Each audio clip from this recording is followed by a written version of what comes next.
Bonjour Charlotte, bienvenue. Bonjour. Ça va? Oui, ça va. Bon, super. Merci beaucoup de jouer le jeu, de bien vouloir Ah, participer c'est à normal. cette interview pour notre journée porte ouverte. Euh, je te propose de débuter ce témoignage justement en te présentant. D'accord. Donc, moi, c'est Charlotte Zago. Moi, j'ai fait le CPP entre 2006 et 2008, donc il y a quelques années déjà. À l'époque, je m'appelais Charlotte Herbeau, parce qu'aujourd'hui, je suis mariée avec Maxime Zago, qui a aussi fait le CPP à cette période-là. Donc, voilà. Et j'ai fait le CPP donc, sur ces 2 années-là. Et à l'époque, c'était une toute petite promo, surtout en deuxième année, on n'était que 70.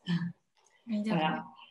Et puis j'ai fait le CPP, donc avec la deuxième année en option chimie. D'accord. Ok. Voilà. Ok. Qu'est-ce qui t'a amené à... Comment t'es arrivé à la prépa? Alors, à l'époque, ça s'appelait CPP.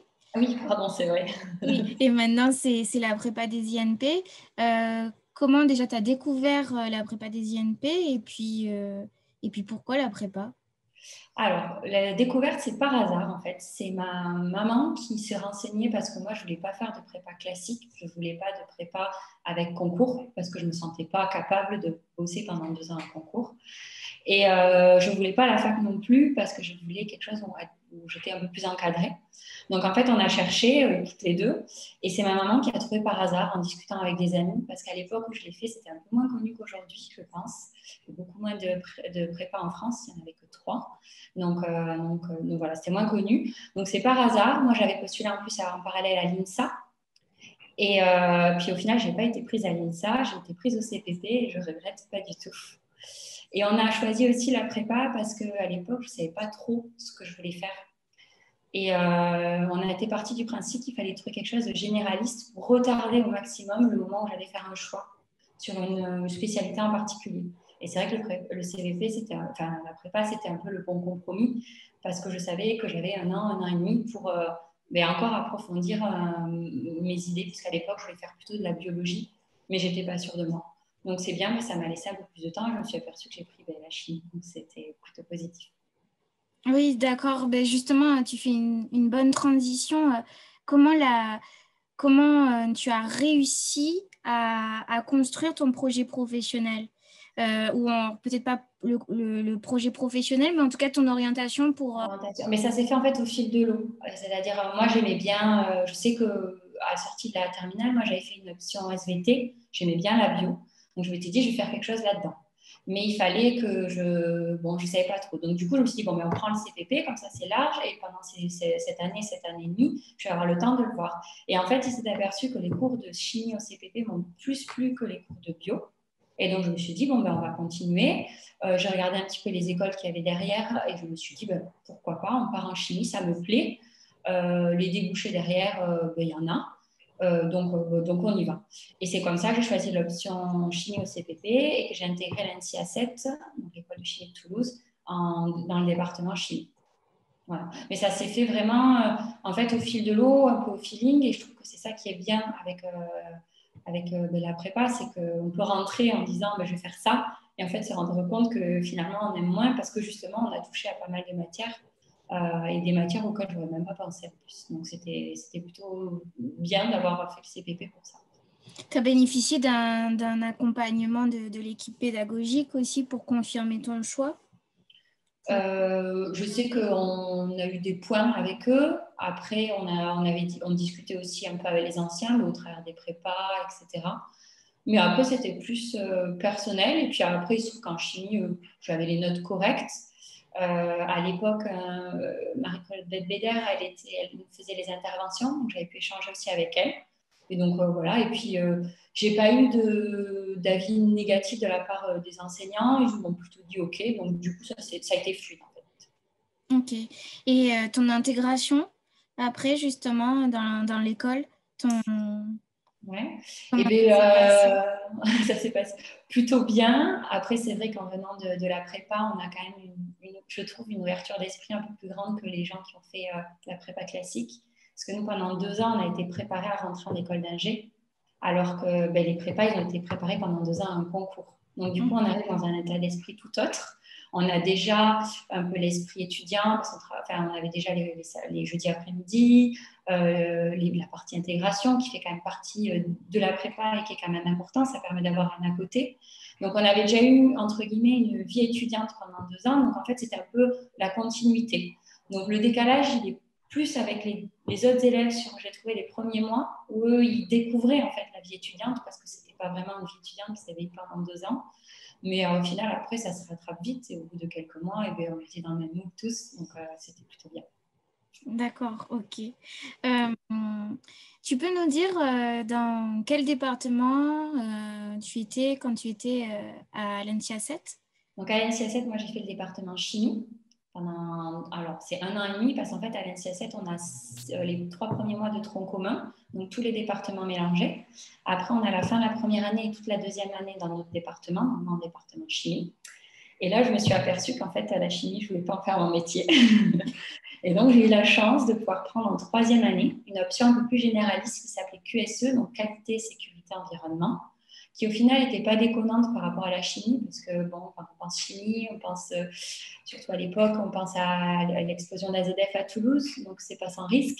Et donc, du coup, c'est assez lié. L'environnement, la chimie aussi, bon, c'est des sujets qui sont, je trouve, assez logiques. Et donc, du coup, j'ai pris l'option QSE en 3e année. Donc, ça m'a permis d'ouvrir un petit peu et de ne pas être trop chimie sur mon CV et pouvoir potentiellement derrière partir dans d'autres domaines d'activité parce que la chimie me plaisait moins et je n'avais pas vu dans les 2 années des choses qui me correspondraient. Et les stages que j'avais fait aussi en chimie m'avaient fait dire que c'était bien pour les stages, mais pas pour la vie professionnelle. D'accord, ok. On va revenir à tes années prépa. Mhm. C'est quoi tes meilleurs souvenirs Mhm. étudiants, tes cours? Alors, le meilleur, quand même, pour moi, les 2 années de prépa, c'est parmi les meilleures années, j'ai trouvé. Parce que justement, on découvre la liberté, on a un appartement, on doit se gérer. Donc ça, c'était vraiment intéressant. L'ambiance aussi, l'entraide. Moi, j'ai trouvé qu'il y avait une très bonne ambiance dans la promotion, même si beaucoup, malheureusement, d'élèves ne sont pas passés en seconde année sur notre promo. Mais du coup, voilà, on était tous assez solidaires. On a formé un groupe d'amis qu'on a toujours aujourd'hui. Donc, c'était des liens qui sont forts. Et ça, c'était vraiment important. La proximité avec les professeurs aussi. J'ai encore des contacts avec 1 ou 2 professeurs qu'on voit des fois en dehors du temps scolaire, qu'on voit pour des repas.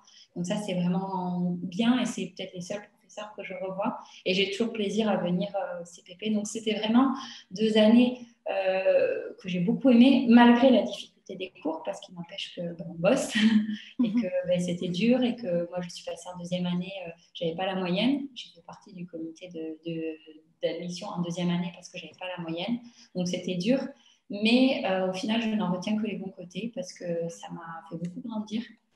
Et je sais que j'ai eu l'occasion d'être au bureau des élèves, de participer à l'organisation des tournois prépa, tournois interprépa INP. Et donc, pareil, avec gestion de budget, organisation. Donc, c'est vraiment des années très intéressantes, j'ai trouvé, autant sur le point de vue études que personnel. Et puis, puisque ça m'a marqué, j'ai rencontré mon mari, j'ai rencontré mes amis. Donc, il n'y a que le bon côté qui restait. D'accord, ok. Euh, Tu disais tout à l'heure, désolée, je fais le pont un peu entre ce que tu dis et les questions qui me viennent. Tu disais que donc tu voyais que la chimie, ça pourrait pas être pour toute la vie, pour en faire ton boulot.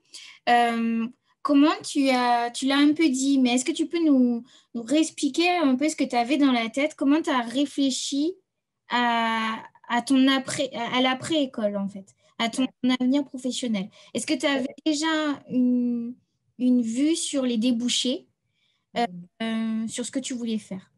Alors, ce que je sais, c'est que dès le début de la 2e année, on a eu pas mal pareil à l'NTIA7, de rencontres avec des extérieurs. On a eu la visite de plusieurs entreprises en collaboration avec l'NTIA7. Il y avait Total, parce qu'à l'époque, notre promotion était parrainée par Total. Il y avait Sanofi, plusieurs entreprises qui nous ont dit qu'à l'époque, elles embauchaient qu'à bac+2 et bac+7, donc après un doctorat, une thèse. Et moi, je ne voulais pas faire une thèse parce que moi, je voulais rentrer tout de suite dans le milieu professionnel. La thèse, c'est quand même un lourd investissement et moi, j'avais envie de travailler, de terminer mes études. Et donc, du coup, je me suis dit, mince, ce qu'ils nous demandent derrière, ce n'est pas forcément compatible avec ce que je veux faire. Il y a potentiellement des boulots à bac+5, mais ils sont rares, et ils nous le disent, donc c'est quand même à prendre en compte. Et après, j'ai fait des stages chez Sanofi, j'ai fait un stage dans un laboratoire universitaire à Madrid, et je me suis rendu compte que ce n'était pas assez appliqué, c'était trop lointain de la réalité des choses pour moi. Et donc, je me suis dit, mince, il faut que tu trouves quelque chose et t'orienter. Je me suis dit, ben, la première chose, c'est est-ce qu'en troisième année, je sais que je vais avoir une option à choisir, est-ce qu'en troisième année, j'ai des options qui peuvent m'ouvrir? Je ne savais pas forcément à quoi, mais qui peuvent m'ouvrir. Et là, du coup, je me suis dit, tiens, la qualité, sécurité, environnement, c'est quelque chose qui me parle. C'est quelque chose, et là, je me suis un peu renseignée, qui est dans toutes les entreprises, en fait. Et ce n'est pas trop déconnant par rapport à ma formation parce que ben, la chimie et le QSE, c'est lié, ce que j'ai expliqué tout à l'heure. Et donc, je me suis dit, ben voilà, on va partir là-dedans. Je n'avais pas forcément de vision de ce que je ferais après, mais je me suis dit que mon parcours pourrait paraître logique, je savais l'expliquer et me défendre si jamais il y avait des entretiens. Et c'est après, au fur et à mesure après de la troisième année et du stage, que ben, les choix se sont faits. Et aujourd'hui encore, je fais de la qualité aujourd'hui, mais alors que je pensais faire de l'environnement quand je suis sortie des écoles. Et c'est plus des opportunités qui m'ont fait rebondir, qui m'ont plu. Et voilà, ça s'est plus joué par rapport à des opportunités parce que j'étais ouverte et pas forcément fermée sur ce que je voulais faire. Je savais à peu près ce que je voulais pas faire, mais j'étais assez large sur ce que je voulais faire. D'accord, d'accord. Oui, c'est assez clair ce que tu dis et ça a du sens. En fait, j'avais une question, mais elle est partie aussi vite qu'elle n'est arrivée. Pas grave, on va revenir. Est-ce qu'aujourd'hui, tu peux nous dire quel est ton poste? Non, peut-être, je ne sais pas si tu peux nous dire l'entreprise dans laquelle tu travailles, mais en tout cas, quel est ton poste? Et, euh, et est-ce que alors, on le sent, tu l'as déjà dit, il y a du sens avec ce que tu as eu comme étude et ce que tu fais aujourd'hui, mais est-ce que tu as l'impression que l'image que tu t'étais faite quand tu étais étudiante, elle correspond toujours? Sacré Futuriste. Non, non. Alors, aujourd'hui, moi, je suis responsable qualité fournisseur chez un sous-traitant aéronautique qui s'appelle l'AWAC, qui est basé au Pays Basque. D'accord. Et donc, en fait, je fais le suivi qualité des fournisseurs et je fais toute la partie audit chez les fournisseurs. Donc, je vais auditer leur système qualité. Donc, rien à voir avec la chimie, rien du tout. Il faut savoir que j'ai basculé petit à petit, c'est-à-dire que j'ai démarré après les cours en faisant de la partie environnement. Et en fait, dans le service dans lequel j'avais été embauchée à l'époque à Toulouse, dans mon entreprise à Toulouse, il était intégré au service qualité. Et donc, du coup, je suis rentrée dans le service qualité comme ça, petit à petit. Et après, je suis restée dans la qualité. Et quand j'ai changé de région, j'ai retrouvé dans la qualité. La qualité, c'est très vaste aujourd'hui. Donc, appliqué à l'industrie, toute la qualité, ça va être comment faire pour livrer le produit conforme aux attentes du client et quelles sont les organisations qu'on met en place par rapport à ces attentes. Donc, on est très loin de la chimie. Bien sûr, la qualité, ça s'applique à la chimie. Aujourd'hui, moi, je l'applique à des tôles donc complètement différents. Mais ce n'est pas complètement déconnant parce que au final, j'ai un diplôme d'ingénieur. Et quand on est ingénieur, on a un état d'esprit, on est un peu autonome, on a appris beaucoup de choses. Et en fait, j'ai tout appris sur le terrain. Et j'avais peur au début, je m'étais dit, mais moi, je bascule dans le secteur aéronautique, j'y connais rien. On m'a dit, mais c'est pas grave, on va t'apprendre la technique, tout ça, tu vas l'apprendre avec des experts. Il y a des experts dans tous les domaines. Et en fait, c'est un échange. Et même au début, quand j'ai démarré sur le poste là où je dois aller faire des audits chez les fournisseurs, on m'a dit, mais c'est pas grave, tu as fait des audits en interne, pourquoi tu n'arrives pas chez les fournisseurs? Donc en fait, c'est pas du tout à quoi je m'attendais quand j'étais étudiante, parce qu'en plus, le domaine de la qualité, c'est quelque chose, quand on est étudiant, ça ne me parle pas forcément beaucoup. Moi, ça ne me parlait pas du tout. Un petit peu parce que j'avais de la famille qui travaillait dedans, mais pas plus. Donc, non, c'est complètement différent. Et c'est complètement différent parce qu'en fait, je m'aperçois que c'est pas dans ce que j'ai appris à l'école, Il y en a peut-être très peu dont je me sers aujourd'hui, mais ce n'est pas celle auquel je m'attendais. Aujourd'hui, je passe beaucoup de temps sur Excel à faire des présentations, à faire des résumés, à faire des comptes rendus. Et tout ça, c'est quelque chose que j'ai appris au travers de tous les cours qu'on a eus. L'esprit de synthèse, on apprend lorsqu'on fait un rapport devant la classe, on l'apprend quand on fait les mathématiques ou qu'on fait une démonstration et qu'on doit être le plus succinct possible. En fait, on l'apprend sans le savoir et on le met en pratique différemment. Donc, en fait, non, c'est complètement différent de ce à quoi je m'attendais, mais je ne suis pas déçue non plus d'avoir fait ce que j'ai fait. Je ne sais pas si je suis claire. Si, si. En fait, en gros, ce qu'on comprend bien dans ce que tu dis, c'est que tu as tu as eu des compétences plutôt, que tu n'as pas vues sur le coup, mais qu'aujourd'hui, maintenant, tu peux faire le lien. Ça t'a aidé à ça, ça t'a aidé Exactement. à faire Et tes après, alors on parle beaucoup de savoir-être aussi. Oui. Et ça nous paraît complètement, le savoir-être. En fait, c'est un peu ça. C'est-à-dire aujourd'hui, je m'aperçois que par rapport à des gens qui n'ont pas eu l'opportunité de faire des présentations à l'oral, de faire des rapports, que je suis plus à l'aise qu'eux. Et ça, on l'a un petit peu dès la prépa, parce qu'on a eu des cours de communication. Je me souviens qu'on a dû parler pendant 2 minutes autour d'une phrase devant une caméra et après on l'a montré devant tout le monde. C'était un exercice très difficile. Mais aujourd'hui, voilà, ce que je fais aujourd'hui, c'est ça en fait. Et ce que je fais aujourd'hui là, c'est un peu ce que je suis amenée à faire dans des fournisseurs quand je dois m'exprimer. Donc au final, ça m'a servi. Je n'imaginais pas à l'époque que ça me servirait autant. D'accord. Ben, je crois qu'on a fait le tour des questions. Ça marche. Euh, Tu as été très clair. Est-ce qu'il y aurait quelque chose que tu voudrais rajouter, un message pour les visiteurs qui vont venir sur notre plateforme, ceux Ouais. qui se posent la question, ceux et celles qui se posent la question, est-ce que je veux devenir ingénieur? Est-ce que je veux faire ces études? Un petit... Un petit Moi, je dis, il ne faut pas avoir peur, entre guillemets, de se tromper dans son orientation, parce que je pense que si on le veut, on peut toujours rebondir.